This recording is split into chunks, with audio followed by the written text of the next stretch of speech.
زد شرفا يا رب يا رب كرما وتعظيما ورفعة ومهابة وبرا وسلم ورضي الله تبارك وتعالى عن ذوي الفخر العلي والقدر الجليل ساداتنا وأئمتنا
الدين ولا في الآخرة قلوبنا وقلبنا وعبدك والهدى والعفاف والغنى والموت والإسلام بلا مهنة ولا امتحان بحديث ولدة جامعة صالحة وزيادة محمد مشرف الحبيب محمد صلى الله عليه وسلم على من نوينا وعلى من توجهنا وعلى من طلبنا وعلى من جميع وعلى من أصرفنا صالح وعلى من نوى شيخنا أبي حسن الدين وعلى من نوى شيخنا أبي عمر بن عبيد وعلى من نوى حبيب البركة الكتب الحبيب عبد الرحمن بن أحمد السقاف وأصولي وقروئه وإلى حضرة النبي محمد صلى الله عليه وسلم.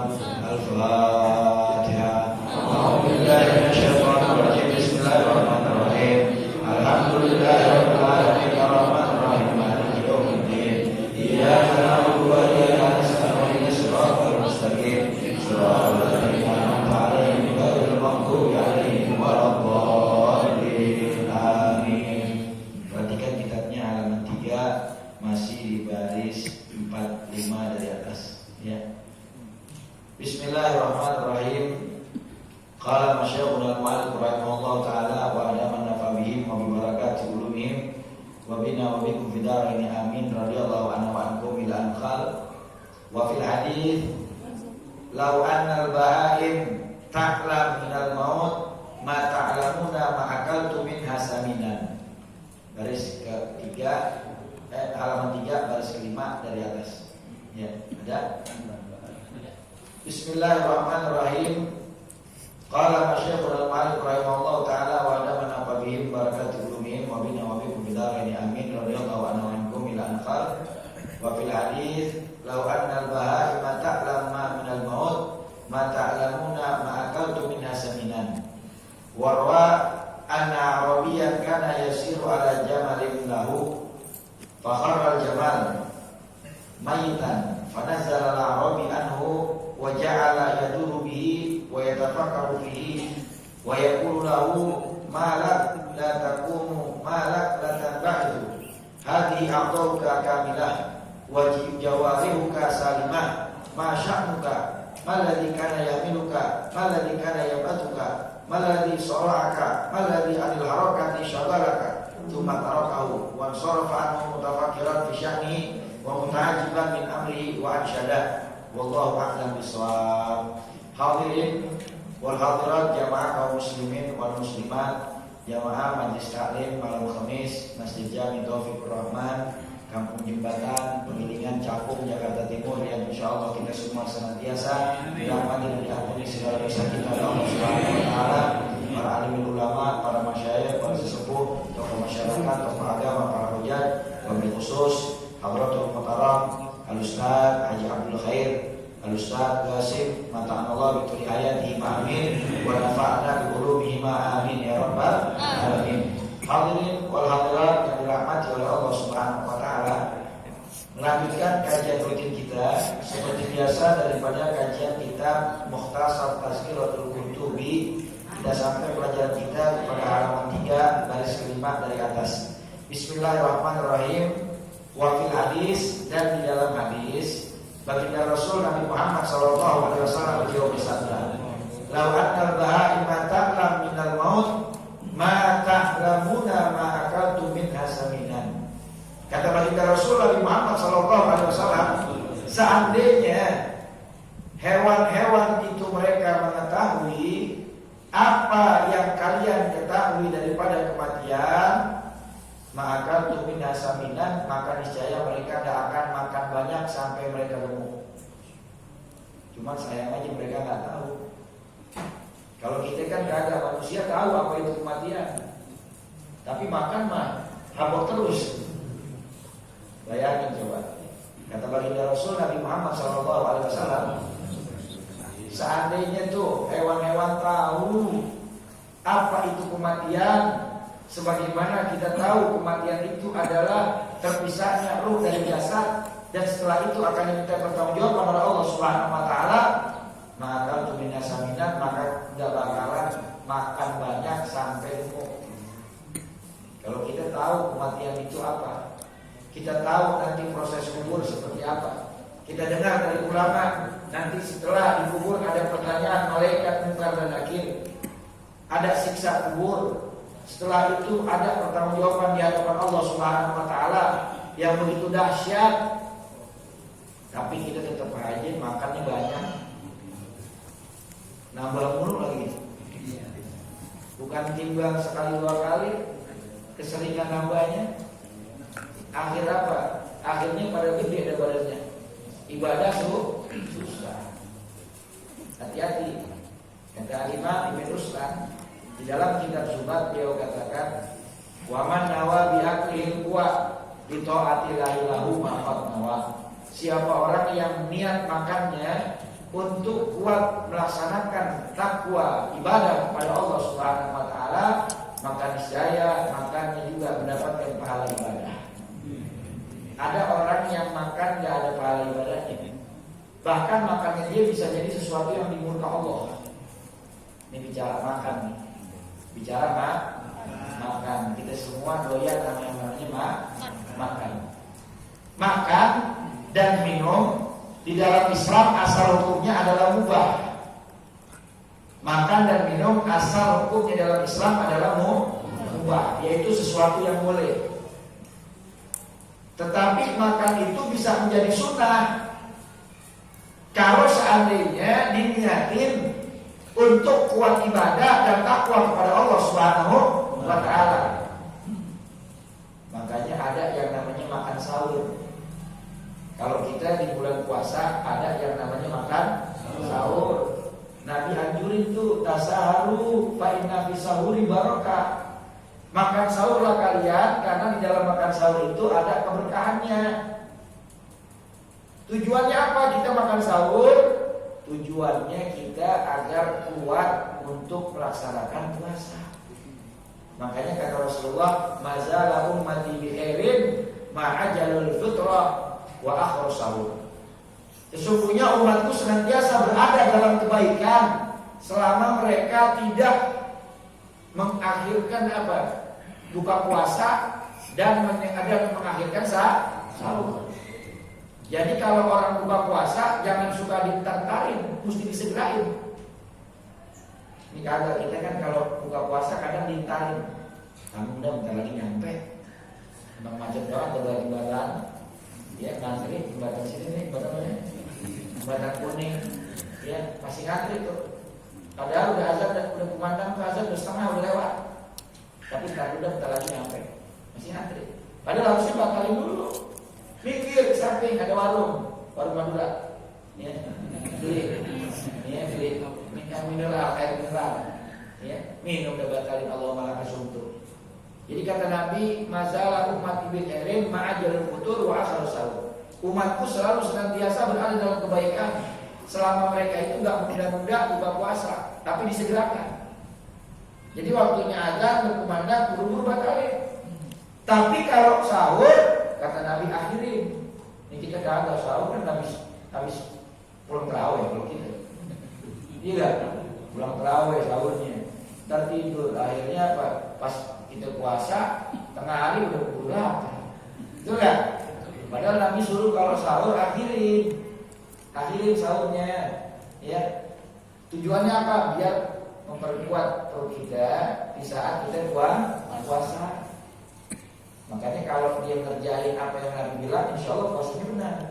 Insya Allah umatnya Nabi dalam kebaikan, sehingga dia gak akan tergoda dengan rasa lapar.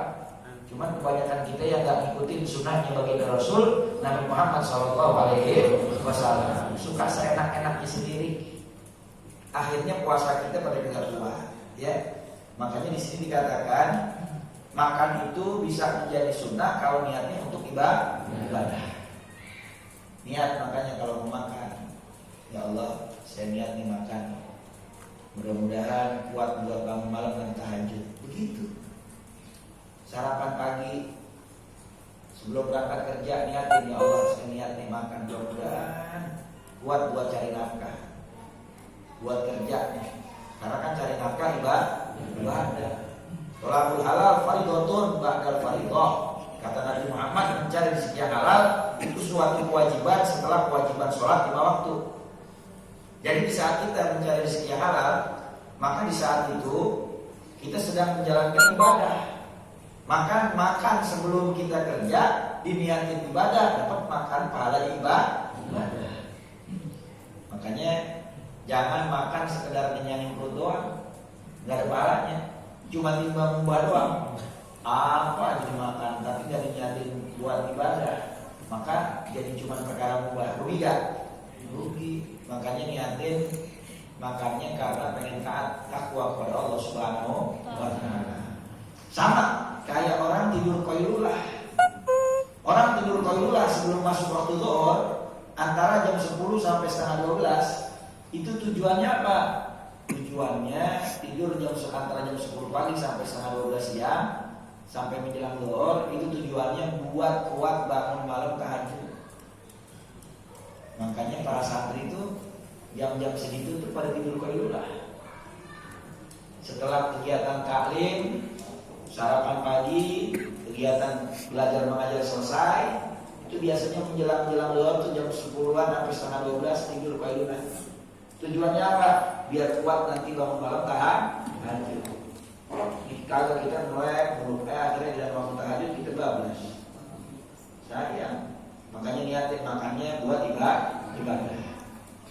Dan makan bisa jadi haram, menjadi sesuatu yang dibenci oleh Allah Subhanahu wa Ta'ala kalau sesuatu yang dilakukannya berlebihan sehingga menyebabkan meninggalkan kewajiban yang Allah fardukan. Hati-hati. Rasul sudah bilang di dalam kitab Mustalah Hadis Nabawiyah wal Hikam al-Muhammadiyah yang dikarang oleh Syekh Ahmad Al-Hashimi rahimahullah, kata Nabi Muhammad, beliau katakan abghadul wi'a ilallah batnun muli'amin halalin. Seburuk-buruknya wadah, bejana, tempat yang dibenci oleh Allah Subhanahu wa Ta'ala adalah perut yang kenyang dari makanan halal. Orang kenyang dari makanan halal aja itu dibenci sama Allah, apalagi kenyangnya sama yang haram. Alhamdulillah, dari karena orang dijualin, diterima bakal anak ini makan yang haram itu. Yang makan yang halal aja kalau perut kenyang gak boleh, apalagi makan dari yang haram. Makanya makan itu buat ibadah, nyambung hidup. Jangan hidupnya buat makan. Kata Imam Ghazali, makanlah kamu untuk apa? Untuk kamu hidup. Jangan kamu hidup untuk makan. Ini kita kan sebentar-bentar makan dulu. Pagi habis sholat subuh, pulang dari masjid, pulang isra pulang ke rumah. Emang lempengannya lebaran apa ngelewatin tukang nasi uduk sama ketan serundeng kan begitu. Ya beli dulu dah nasi uduk sama ketan serundeng. Sampai di rumah teriak sama bininya, ya bikinin 2 kopi. Kita kagak ada setelannya ini. Kalau udah kopi kagak ada, kalau teh manis kan begitu. Ya udah tuh kelar sarapan. Udah kelar sarapan, baca Quran bentar, lalu latih, lebaran lagi. Menus-menusin setengah 10. Ya, menus-menusin setengah 10, bini lagi masak. Nah, ngicip-ngicipin. Ntar masuk waktunya makan siang, Pak ada sholat zuhur, makan siang. Ntar sholat dikit, batagor, somai, apalagi, ya, pada maghrib bakso, nasi goreng, ketoprak, ya gak? Belum yang martabak. Udah makan, udah kenyang. Tahu-taunya apa? Tahu-taunya jam 10 karpet tuh lewat. Bang, karpet tuh sama telepon. Makan lagi. Udah tidur malam. Jam 2 ngedusin. Rata dapur, udah kayak kucing. Nyari makan kagak nemu, akhirnya ngerebus Indomie. 2 pakai telur sama nasi. Ya Rabbi, kita kan kerjanya makan dulu. Jangan bilang dia kenceng loh. Pengalaman ya Rabbi. Kita jangan kebanyakan makan, jangan. Kata baginda Rasul Nabi Muhammad SAW, beliau katakan ahabul ibadi ilallah aqallukum tu'man wa akhafukum badanan. Hamba yang paling dicintai oleh Allah Subhanahu wa Ta'ala di antara kalian adalah yang paling kurus badannya, yang paling sedikit makannya.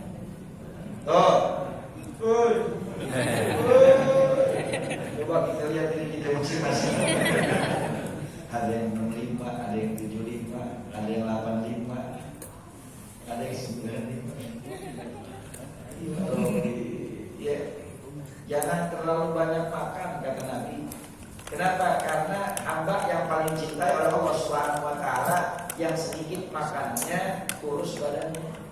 Kenapa? Karena orang kalau banyak makan, maka dia akan lemah untuk ibadah, malas. Dari 100% persentase orang-orang yang makan, hampir 80% orang banyak makan jadi malas ibadah.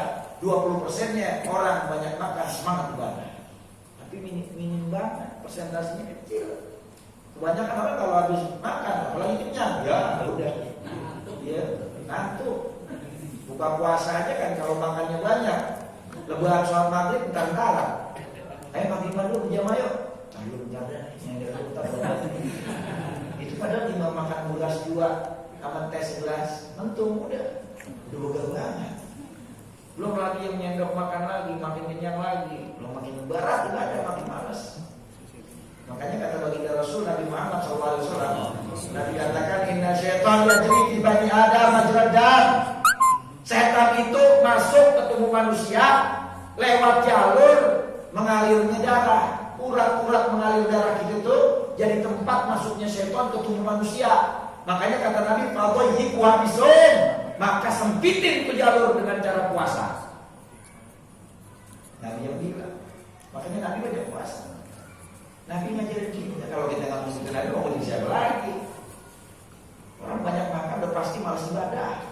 Kita semua tahu, kita pernah rasakan itu. Janganlah kita katakan, oh saya enggak Ustaz, saya banyak makan tapi saya rajin ibadah. Hampir kebanyakan mayoritas orang yang banyak makan pasti malas ibadah. Manusia serba salah. Kalau perutnya lapar, ibadah gak khusyuk. Betul kan? Perut lapar, ibadah gak khusyuk. Godek, dengkul pada goyah. Tapi kalau kekenyangan juga habis makan, akhirnya pulas. Udah kata musuh. Oh, lagi sholat ya, makanya apa? Mutawasit aja pertengahan. Khairul umur awsatuha, sebaik-baiknya urusan di pertengahan. Kebangetan lapar juga jangan, kebangetan kenyang juga jangan. Makanya para sahabat baginda Rasul Nabi Muhammad SAW, banyak di antara mereka, di antaranya Imam Ibnu Mas'ud. Itu sahabat Ibnu Mas'ud, ya, di dalam kitab Syarah Tanqil Qaul Al-Hasis karangan Imam Nawawi, di dalam babul awal Fadilatul Ilmi wal Ulama, itu diterangkan bahwasanya di syarahnya Imam Ibnu Mas'ud itu orangnya kurus banget. Sampai-sampai saking kurusnya tuh beliau punya lutut, tulang-tulangnya tuh nempel sama dia punya kulit sampai jelas banget itu. Saking apanya? Saking kurusnya. Saking kurusnya sampai nyemplak banget itu. Ya tulang pada nyemplak. Ya kalau kita kan gak ada gitu mulu. Iya, nyari tulangnya gak ketemu, tulangnya. Ada daging mulu kita. Itu sahabat Nabi pada begitu. Kenapa? Karena banyak yang pada mempersempit jalur masuknya setan ke dalam tubuh manusia dengan cara puasa. Makanya kan di dalam kitab tasawufnya Imam Ghazali itu, dalam kitab Ihya Ulumuddin, beliau katakan apa? Orang yang perutnya kenyang, min alamatil halak, itu salah satu tanda ciri orang yang bakal celaka. Kenapa? Karena naiknya syahwat manusia itu dari kenyang. Orang kalau lapar syahwat berkurang. Coba itu makan yang kenyang, apalagi kambing, buli, nasi mandi, ya, dagingnya marah lagi kambing muda. Oh, naik, panas. Ya, kenapa? Karena kenyang. Kenyang bisa nambah, bikin naik syahwat. Kalau tidak diarahkan kepada syahwat yang benar, maka jadi sesuatu yang haram. Melakukan hal yang diharamkan oleh Allah Subhanahu wa taala. Hati-hati. Kata Rasulullah, inna nafsa akhbas min sab'ina syaitanan. Sesungguhnya nafsu manusia yang disebabkan itu karena syahwat yang memuncak itu lebih keji, lebih dahsyat godaannya, tipu dayanya daripada 70 setan. 70 setan kalah kalau manusia udah mulai syahwat. Kata setan, ya gua mundur deh. Mulai syahwat kalah godaan kita, kata setan begitu. Ya, makanya hati-hati, jangan kebanyakan kenyang. Ya, kita kan sedikit-sedikit makan. Kalau Nabi makannya sedikit, Kalau kita sedikit-sedikit makan, ya, mampir mulu kerjaannya. Sekali mampir sepiring, sekali mampir sepiring, dan nyampe rumah sebakul. Ya, kurang-kurangin deh makan kita. Banyak-banyakin puasa. Kita kendor-kendorin tuh, kita kecil-kecilin, sempit-sempitin jalur masuknya iblis, syaitan ke dalam tubuh kita dengan kita berpuasa. Baginda Rasul Nabi Muhammad SAW, beliau itu mengajarkan kita puasa Senin Kamis.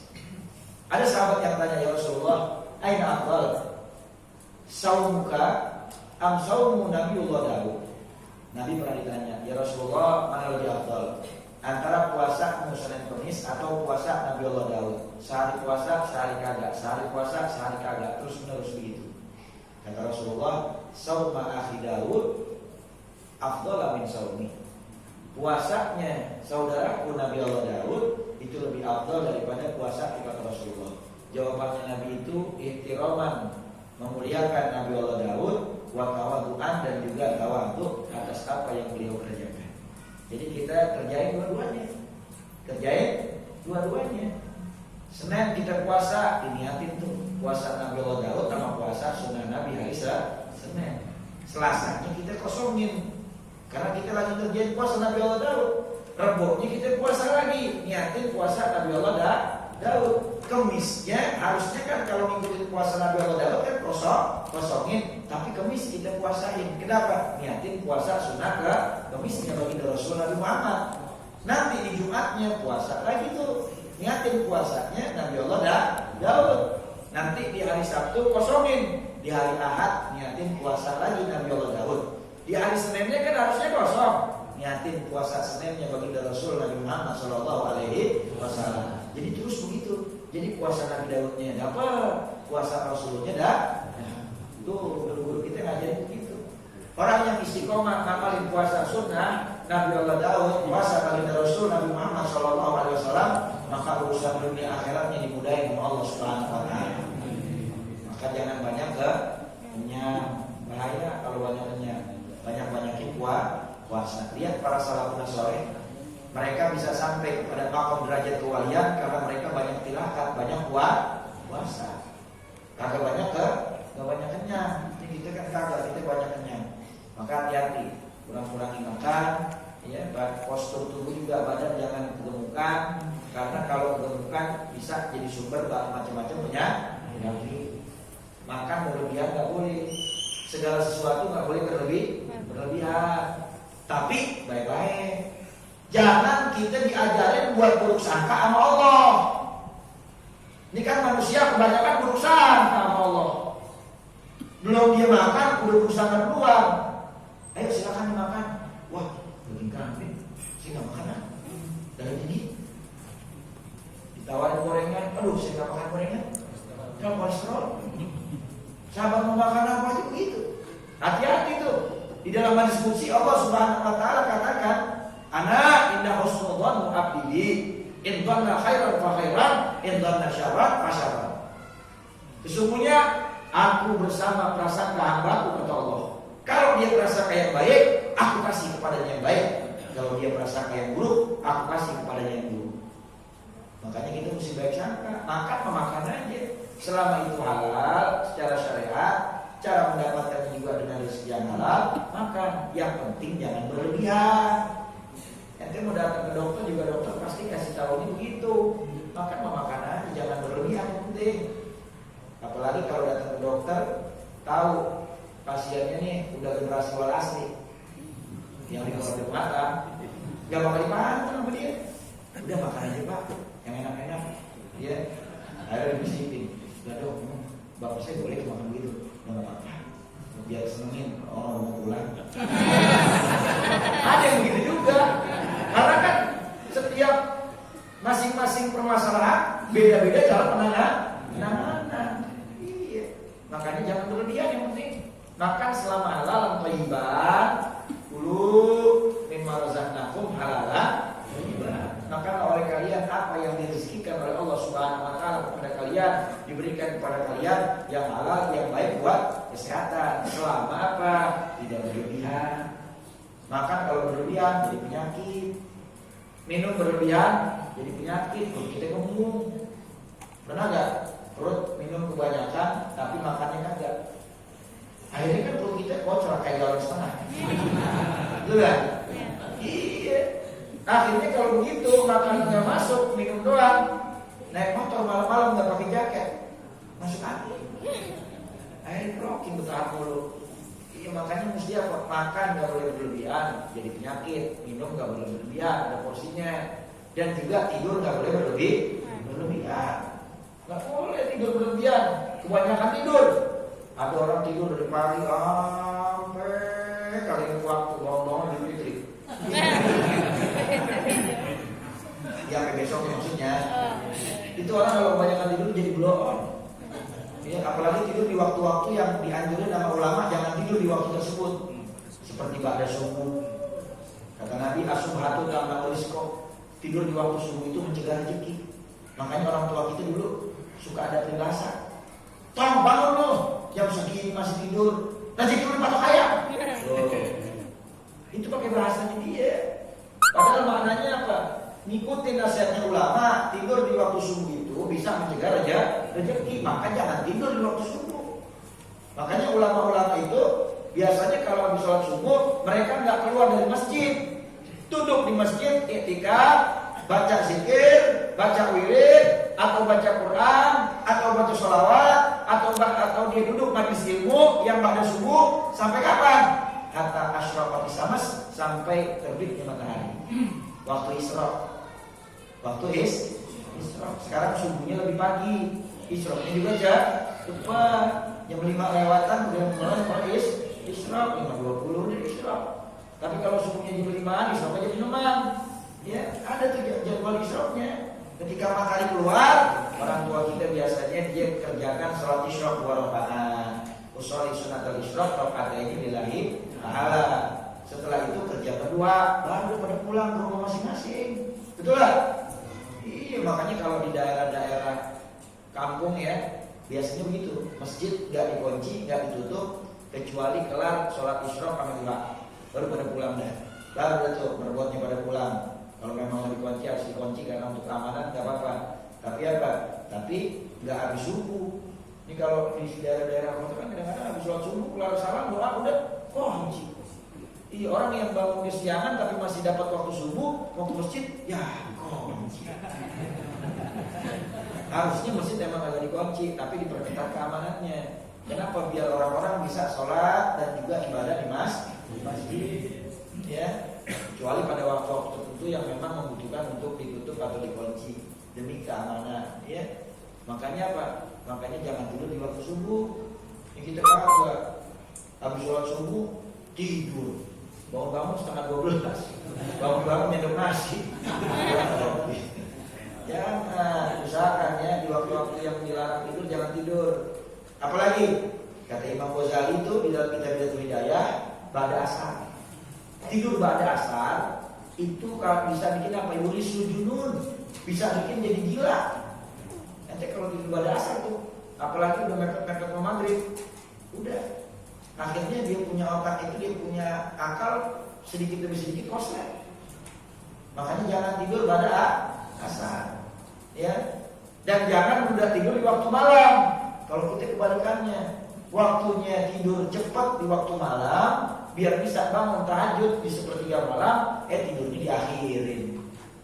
Harusnya kelar sholat isya, kalau sudah zikir, wirid, baca Quran, baca al-muluk sebelum tidur, sudah kelar aktivitas, ya, tidak ada hal yang penting-penting untuk dikerjakan lagi, maka tidur deh. Tidur lebih awal, biar bangunnya lebih cepat, bisa kerjain sholat tahajud. Kalau kita giliran habis subuh tidur, giliran mau habis asar, mau maghrib tidur, bangun-bangun jam 7:30, maghrib tidak ada. Giliran waktu malam, gak ada, melek matanya sampai 1:30. Ya, giliran mau subuh jam 3 tidur, subuhnya gak dapat. Loh, hati-hati. Ya, setan memang suka ngebisikin yang tipis-tipis. Kata setan apa? Jadi lo tidur bentaran, masih sejam setengah subuhnya.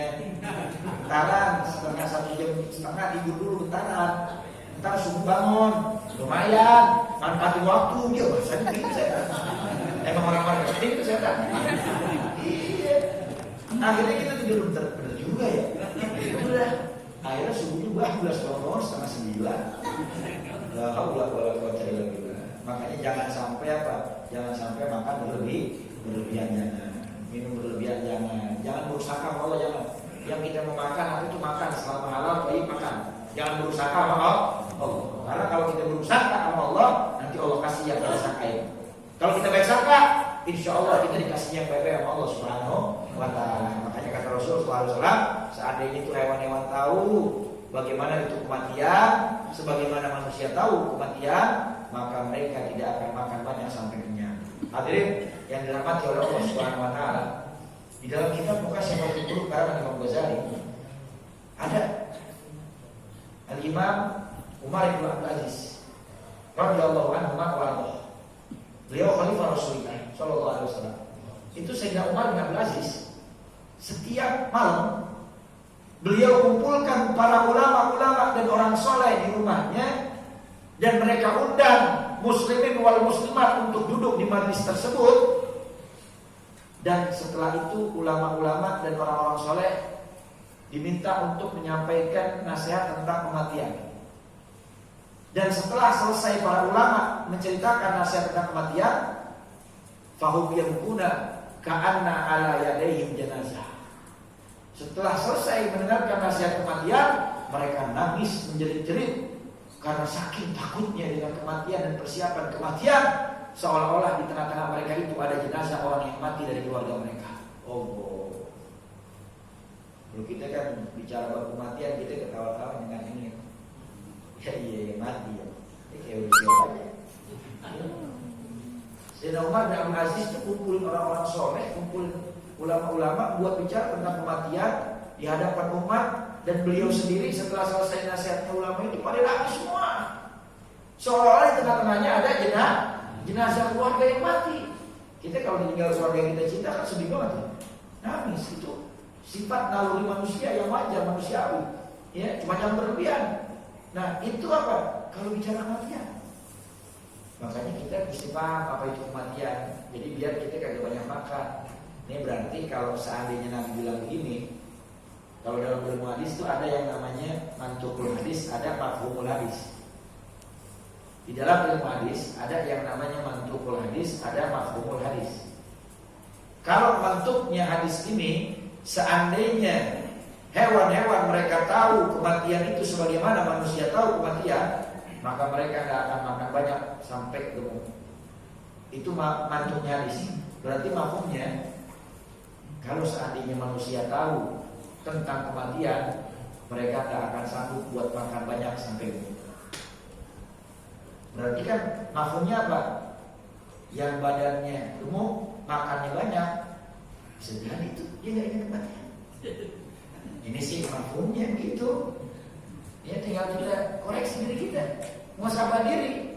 Maka dari sekarang yuk kita mulai kurang-kurangin syahwat dunia kita, kurang-kurangin makan kita, banyak-banyakin ibadah, siapin bekal buat menghadap Allah Subhanahu wa Ta'ala.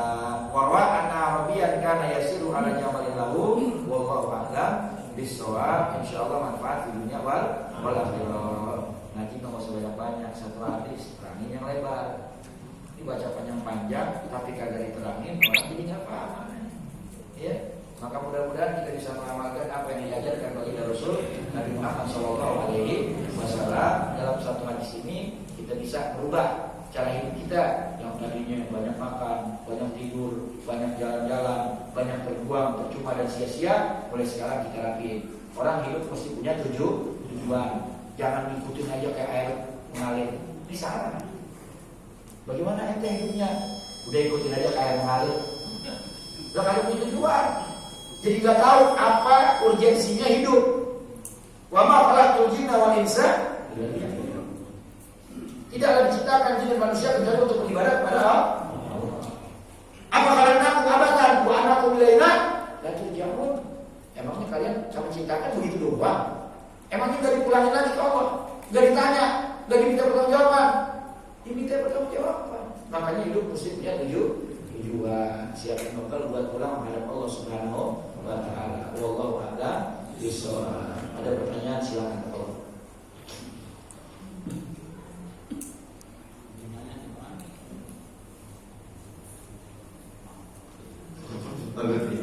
Insyaallah manfaat di dunia wal akhirat. Wallahu a'lam bishawab. Nih buat hadirin, kalau sekarang nggak ada pertanyaan nggak apa-apa. Tapi next time-nya kalau mungkin ada yang malu nanya, bawa buku kecil sampai kertas, bawa buku kecil sampai pulpen. Jadi apa yang mau ditanya tulis di kertas. Nanti sebelum kelar taklim saya ngajar, ketika ada tanya jawab tuh sampai di sini. Jadi enak tinggal tanya, betul nggak? Ya, insyaallah pertemuan yang akan datang ya. Jadi kalau mungkin yang malu nanya, boleh tulis di kertas. Wallahu a'lam bishawab. Ya Rabbana tarafna bi annana tarafna wa annana asrafna la ta'asrafna fatub alaina taubatan silu kulla awbat wastur lana awrati wa amini rawati wa firli walidina rabbi wa mauludina wal ali wal ikhwani wa sairil khilani wa kulladhi mahabba awdiratin awsobba wal muslimina ajma'na mina rabbi hasma fadla wajuda manna la biktisabi minna bil mustafa rasulina Allah bi kulli surin salla wa sallam rabbi alaihi adal abid wa alihi wa sahbihi dada tafsi sohbi walhamdulillahi bil bati wa tanahi subhanakallahumma wa bihamdika nasyhadu an la ilaha illa anta nastaghfiruka wa natubu ilaik.